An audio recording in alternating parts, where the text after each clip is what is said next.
Ayan mga lods, at welcome back sa ating muting channel ana. At ito magandang gabi. So gabi na naman. At ito kung ano yung nakikita na naman sa ating harapan ay meron tayo ditong DB Audio by Astron. Ayan, DB Audio by Astron AB5022BT5022 Concert Professional Stereo Amplifier. So grabe talaga ang amplifier na to. Kung muna sakit talaga nito, kakalawangin yung mga pyesa, no? So ayan, at may ginawa pang kababalagan dito si customer. Ayan, no, may ginagawa siyang jumper portion. So di ko alam kung anong purpose niya dyan. Dito ata siya kumuha ng ano sa input, oh. Dito dinirekta niya dito sa ating tone control. Ewan ko ba sa amplifier na ito mga lods, ang bilis kalawangin. So yun, oh. Hindi naman, tinanong ko si customer kung malapit ba siya sa dagat. Sabi niya hindi naman. So ayan, oh, grabe. Recondition na naman to. Ayan, may mga natanggal pa, oh. So nung dinala to kay customer, so ako na yung nagtanggal kanina. Tinesting ko, no. Pinakita ko lang sa kanya.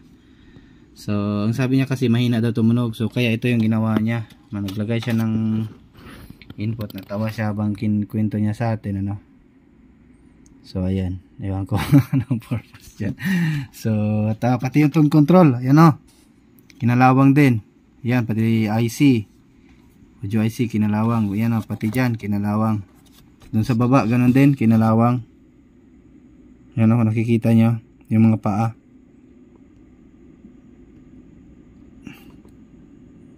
Ayan, oh, di ba? So total recondition na naman to, as usual. So tingnan mo yung capacitor nito mga lods, oh. Yung kumpara nung unang ni-repair natin, yung set ano, pinalitan ng kulay pula. So CHG. So medyo may klase, magandang klase din 'to ng capacitor, ano. So ito, at sisimulan na natin tong baklasin.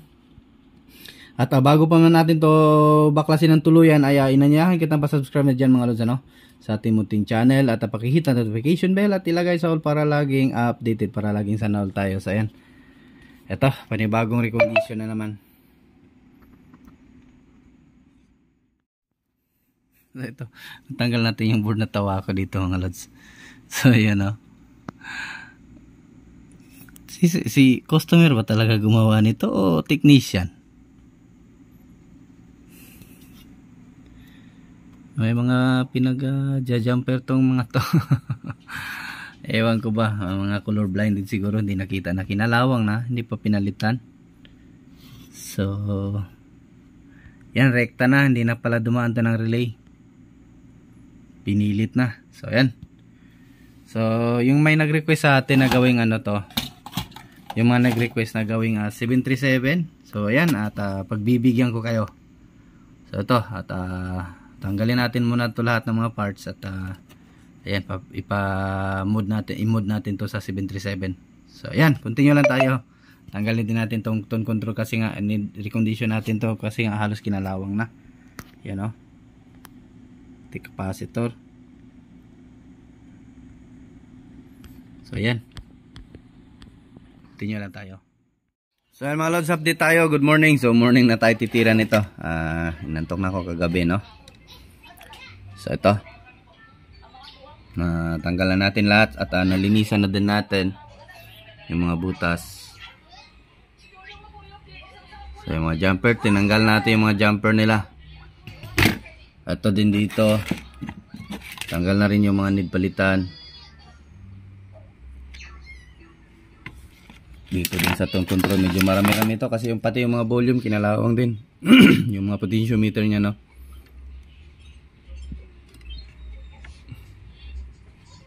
Yan, ubos yan, oh. Daming ano. So ayan, so isimulan na naman natin itong taniman. Ano ba? Dami. Kasi kinalawang ng mga lods, oh. Ayan. Yung mga potentiometer nya, focus natin. May focus, ah. Ayan, oh. So ano na po yan siya, no? So maglo-lose contact na po yung ano niyan. Kasi nga kinalawang na. Ayan. Ayan, oh. Nilawang na siya. So pag hindi pa natin tumutunog naman yan, kaso need na natin yan palitan kasi nga kinalawang na. So tatagal at tatagal yan. Aakyat din yan doon sa carbon. Kaya maaga papalitan na natin. So ayan. Yan ang kadami yung tinanggal natin. Pati mga capacitor mga lods kinalawang din. Grabe, dami. So yung mga jumper dito, yung mga kinalawang pinalitan natin. So ayan, continue lang tayo. Taniman ko muna. Mga lods, jumper muna yung inuna natin, ano. So yung mga jumper muna kasi pag may tanim na yun ng mga resistor, mahirapan na tayong i-jumper yan. So ayan yung ano, ito muna yung ginamper mode na natin para maging 737, ano. Pero susubukan muna natin to kung gagana ba tong ginawa natin. So yung 4.7K na malalaki 1/2 watts ay jumper natin. And then yung lahat ng 10 ohms, yan 10 ohms, 10 ohms, 10 ohms jumper lahat. Then 33K dalawa jumper din. Then ito 33K jumper din, ano, 33K jumper. So yung Zener diode wag niyo nang ibalik, ano. So tanggalin niyo na yan. So ito yung ano natin, kung gagana ba, no. So ayan.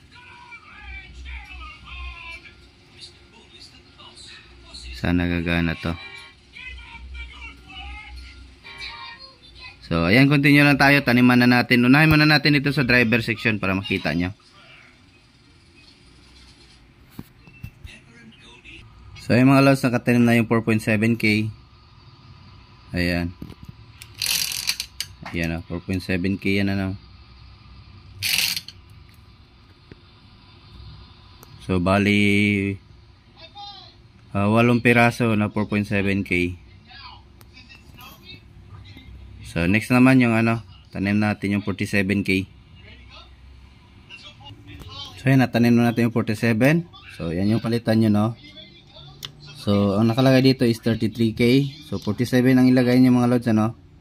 Pati yung dito na 33K sa input to ground, ano. To channel pareho. Yan, dito din 47K. So ang tatanim natin dito sa 680 ohms ay ang itanim natin dyan 220 ohms na 1/2 watts. So kuha tayo ng 220 ohms. So ayan na yung 220 ohms natin. So tanim na natin, ano. Bali 8 220 ohms ang bilhin nyo, 1/2 watts. So ayan. Yan yung nakatanim sa 680 ohms. Then yung 100 ohms naman dito, yan 100 ohms yan, no. 220 din ang itanim nyo. Yan, para sa ano yan siya, sa parallel ng ating base to base, ano. Negative base at saka positive base. Kung nagtataka kayo bakit tatlo lang nandito, yan, kulang itong isa. Asan yung paris niya? Andun, andito yung paris niya. So nagtatago. So ayan. Ang next natin itanim is wala naman ata ng ibang ano. So yun na siguro, no. Itong mga 10 ohms papalitan natin yan ng 4.7 ohms, ano?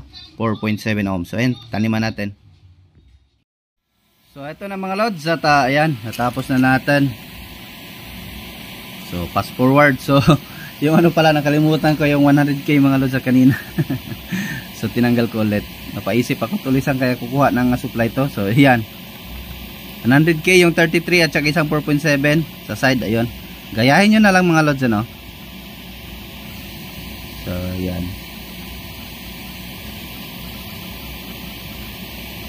So wala na yung 27 volt na Zener, ano. Tanggalin nyo lang. So yung dito naman sa 33, itong 33 PF na ceramic, ano, ay pinalitan ko ng 101 PF. At tsaka dito naman sa ano, sa likod ng ating likod ng ating final driver ay may nilagay din tayong 101. So from base to collector lang, ano. So ayan, base to collector. Gayahin nyo na lang. So yung nag-request, ito na yung request mo, sir. So baka may ganito si sir, ano, na gusto niyang gawing 737. So ayan, yung red sobel dito, yung ano dito, yung jumper na ano, sign ng red sobel, ay red sobel yung nilagay natin, or coil, magnetic coil.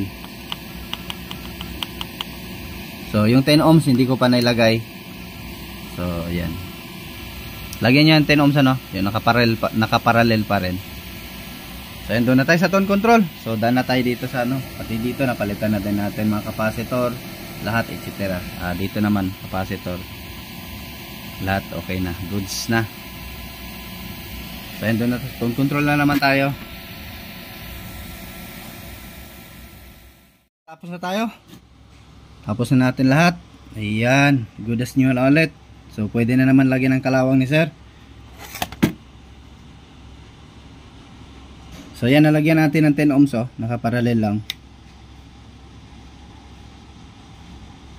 So na-treat na natin ito dito. Kinapala natin ang pag-treat dito kasi nandito yung blower ano. So ayan, ito bago. Kanina tuyo na, tapos treat na naman ako ulit para tatagal kay customer to at hindi agad babalik sa atin. So yung dito naman tapos na natin, na-treat na din natin, pinalitan natin ng audio IC. So ayan,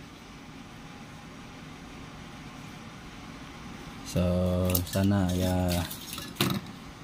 tatagal to kay sir ano. So naibalik na natin to sa ano niya, dating dating setup ng mga piyesa kasi nga di ko alam kung anong pinagagawa-gawa nila no. Yan, treat na din natin. Ayan, so wala nang kinalawang dyan, napalitan na lahat. Yung capacitor lahat bago yan lahat mga lods ano.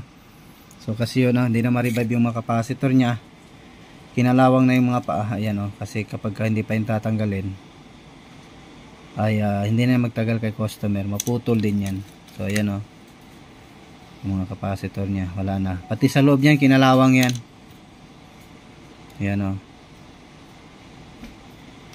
So ayan, so at saka pinalitan din pala natin to ng malaking ano no, ng malaking driver, final driver transistor. So ito, so yung sa kanya ganito lang, yung 669 at pinalitan natin C2073. So pag ganyan mga lods, yung muka paharap doon no, yung metal papunta doon lahat. So may option naman po yan, ayan oh, may markings naman din po yan siya na ayan oh, na 2073 at 669 ano. So dito naman A940 at B649. So ganoon din sa kabila. So ayan, 737 na to. So testing natin kung working yung ginawa nating mode. So salpak na natin mga lods. So ayun mga lods, at ito ay naisalpak na natin, ay balik na din natin yung mga knob ng ating tone control at saka ating master volume. Ayan, ilagay na natin lahat ng wire, hindi pa lang natin naligpit yung ano. So cable tie na lang natin ito mamaya. So ayan na yung 737 na request ano, requested DB audio mode to EB737. So power natin, naka serious valve muna tayo, baka may problem ay makita natin agad no, iilaw yung series valve natin. Power, tingnan natin kung mag-click. Ayun, nag-click, so it means walang DC out. So walang mali sa ginawa natin. Ito, plug natin, USB muna tayo. So ayun, ang ganda.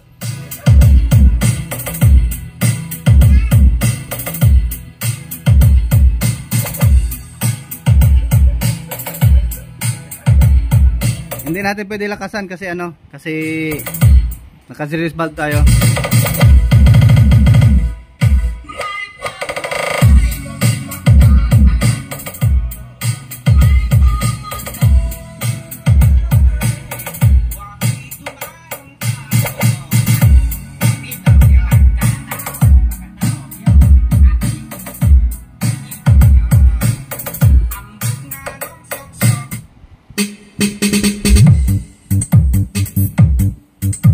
So rekta natin para makapagbuelo tayo ano.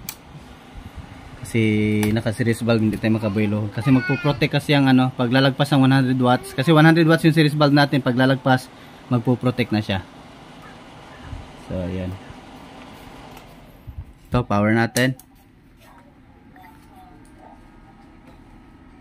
So yun, nag-click na relay. Iyon o. Bus natin, bus.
shoutout sa inyong lahat mga lods. At ito, babasahin nyo na lang sa screen natin.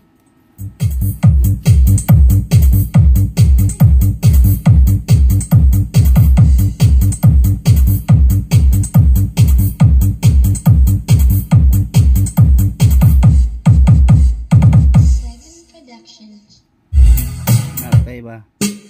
Ito.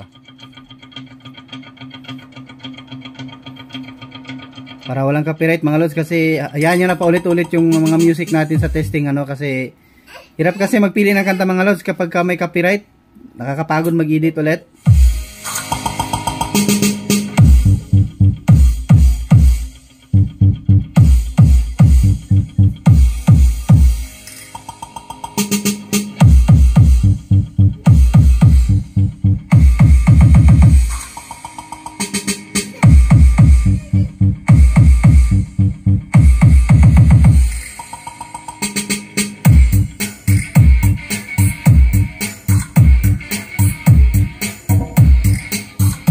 So yan, huwag kalimutang i-like nating video mga lods, kung ito may inyong nagustuhan. At sana may na-share akong idea or tips kung paano gawin. So kung may nalilito pa rin kayo, silipin nyo lang yung ibang video natin mga lods. So marami po tayo dyan mga mood no? Mood na yan.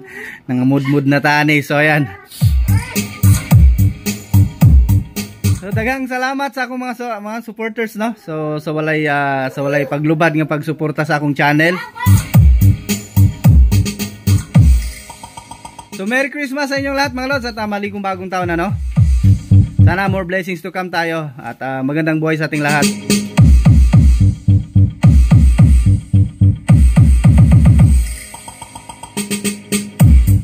So hanggang dito lang muna yung video natin mga lods at tayo magpapatuloy sa next video natin. At doon na naman tayo magkita-kita.